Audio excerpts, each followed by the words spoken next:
So welcome guys, now we're seeing this problem in HackerRank called functions. So this problem statement is pretty easy. We just have to take in A, B, C, that is 4 numbers, and we just have to print out the maximum of A, B and C and D. So let's jump to the code directly. So first of all, let us define integer A, B and C and D. So A, B, C, D, I defined them. After that I just have to take them in by using cin A, B, C and D. Okay, after that suppose I'm making any function, so I'll just call out that function now. So I'll just suppose the name of that function is maximum. So I'll just call out the maximum. Okay, and I'll pass in the variables, that is A, B, C and D, and I'll just end the lines because why not. Yeah, now let us define the function now.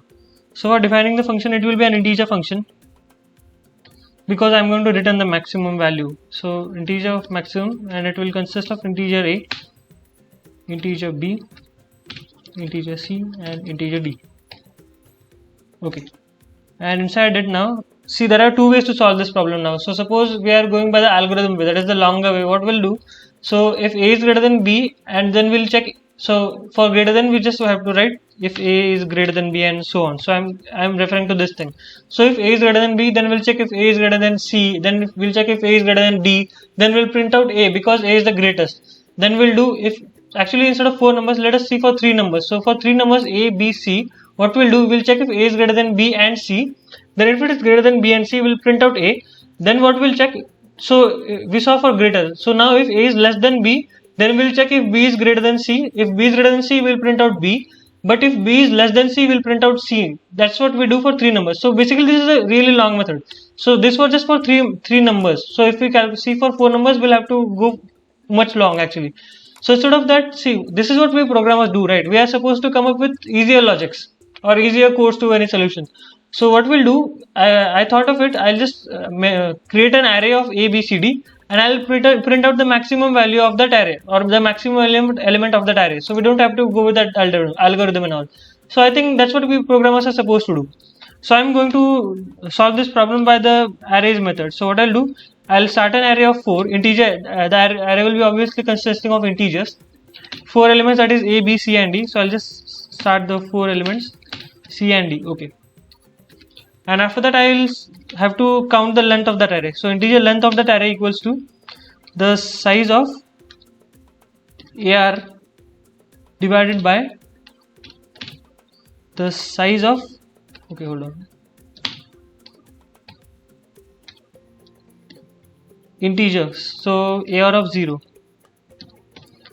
So my machine has the value of integer as 4. It can differ machine to machine. So that's why size of AR will be 16. And when we divide 16 by 4, we'll get 4 as the length of that list or the array. So after that, what we'll do, I'll just start a for loop now. So for integer I, this I will go from 0. Okay, I forgot to start it from 0. It will go up to length of the array, that is what we calculated before, and I'll just increment I now, that's all. And inside this for loop, what we'll write, we have to check for the maximum element. So first of all, let us define the maximum element. So suppose the maximum element is maximum 1. Okay, this is a bit great variable, but let it be maximum 1. Suppose this is AR of 0. I'll tell you why I wrote it as AR of 0 first. So what we'll do is, we'll start a if condition. So we'll write if, and inside parentheses the condition will be maximum 1 if this value is less than AR of I. Then what we'll do, we'll go inside this and we'll type maximum 1. We'll set the maximum of 1 equals to AR of I. So see what this thing will do. See, the maximum 1 is the zeroth element of that array. So it is equal to A for now. So whenever it will go inside it, it will check if this maximum value is less than A. So if it is less than A, it means this value is greater. So we'll assign the greater value to this variable again. So basically we'll check if this is greater than 1. So if maximum 1 is greater 1, so we don't need to do anything. So this is the greater one, so it's fine. That's what we wanted. So we'll just simply go outside this condition because it will not get satisfied. But if this one is the greater one, this is not what we want. We want this one to be greater one. So we'll assign this one to the greatest one. So AR of I is greater. That's why we assign the variable to the greater element. So basically whatever we do, we'll just get the greater element stored into the maximum one variable. So that's what we wanted, maximum one to be the greatest element. Okay, hold on. And after that we just have to return maximum one.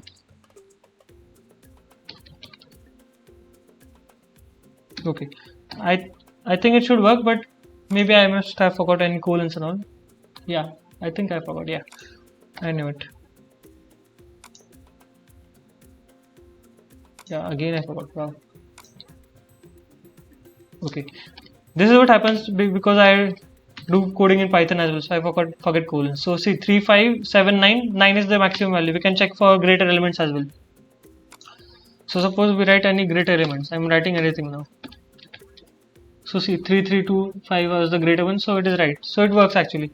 So I'll just copy this whole code and I'll paste it on HackerRank platform so that we can verify all the test cases if they are right or wrong. I'll just directly submit it now. Yeah, looks fine. Each and every test case is satisfied. There's no error. So I think this logic is nice. So thank you.